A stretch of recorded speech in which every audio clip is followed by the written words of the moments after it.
Some Oklahoma Republican legislators are looking to make our state's immigration law even stronger. One provision would be to keep children born to illegal immigrants in this country from becoming U.S. citizens. But a Tulsa woman says they're ignoring Oklahomans whose families are torn apart by a law that she says already goes too far.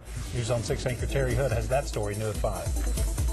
We've been married. Lachelle Wells Martinez and her husband Fernando have been married for 3 years, but they've known each other since 2004, and Fernando is the only father figure Lachelle's daughter has ever known. Good husband, good dad, awesome provider. Wells Martinez admits her husband came to the country illegally to provide for his family in his native Mexico.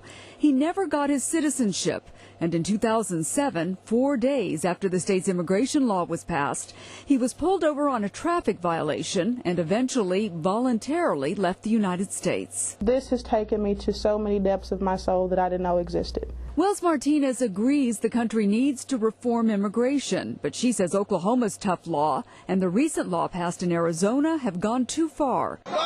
She says the laws tear families apart and lead to racial profiling. It's just really legalize racism. Again, it's a red herring that the apologists will throw out there to try and get the conversation to stop. Oklahoma City Republican Mike Christian says Oklahoma's immigration laws actually need to be stronger. He'd like to see the state confiscate vehicles driven by illegals, make it a felony for illegals to possess a gun, and what he calls the holy grail of immigration reform, prevent children born in the U.S. to illegal immigrants from becoming citizens. We're one of, if not the only country in the world that allows someone to come to this country illegally.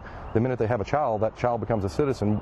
And if you went to another country, say Mexico, my wife and I, and we had a child, would that child be a Mexican citizen? 4 days after. Wells Martinez feels politicians are ignoring families and says she's left with only one thing to do. I pray a lot. Every day.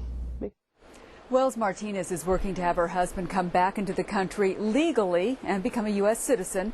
Representative Christian admits the 14th Amendment would make any law preventing children from becoming citizens very difficult, but says he has lawyers looking over the issue. Terry Hood, the News on 6.